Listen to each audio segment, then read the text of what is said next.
যারা শারজায় লাইসেন্স করতে চান বা টাকা দিয়ে রেখেছেন, এই তথ্যটা আপনার জন্য খুব জরুরি। শারজায় যারা এতদিন ইনস্ট্যান্ট লাইসেন্স করে কম খরচে 4 জন 5 জন বা তার বেশি পার্টনার নিয়ে ব্যবসা করছিলেন, গতকাল থেকে সেই ইনস্ট্যান্ট লাইসেন্স আর অ্যাপ্রুভ হচ্ছে না। এখন প্রশ্ন হল, ইনস্ট্যান্ট লাইসেন্সের সুবিধাগুলো কী ছিল? এই লাইসেন্সে অফিস বাধ্যতামূলক ছিল না, এলএলসি লাইসেন্স করতে আরবি জানা লাগত না, এবং সবচেয়ে বড় কথা, লোকাল স্পন্সরের কোনো প্রয়োজন ছিল না। এজন্যই এটি অনেকের কাছে খুব জনপ্রিয় ছিল। তাহলে এখন বিকল্প কি?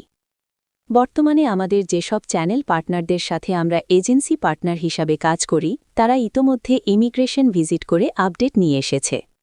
তাদের দেয়া তথ্য অনুযায়ী আগের মতো লোকাল স্পন্সর নিয়ে উকিল খাদমার টাইপ লাইসেন্সগুলো এখনও করা যাবে।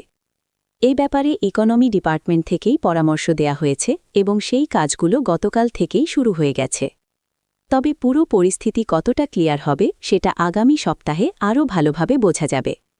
যারা ইতোমধ্যে ইনস্ট্যান্ট লাইসেন্সের জন্য আবেদন করেছেন, যাদের ইউএই পাস কনফার্মেশন আছে, কোর্ট এগ্রিমেন্ট হয়ে গেছে বা প্রসেস অনেক দূরে গিয়েছে, তাদের কাজগুলো হওয়ার সম্ভাবনা এখনও আছে বলে আশা করা যাচ্ছে।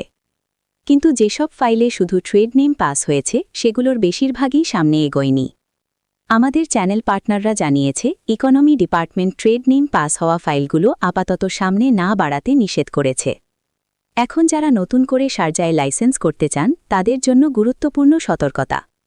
এখন লোকাল স্পন্সরের খরচ বেড়ে যেতে পারে এবং অফিস নেওয়া বাধ্যতামূলক হয়ে যেতে পারে।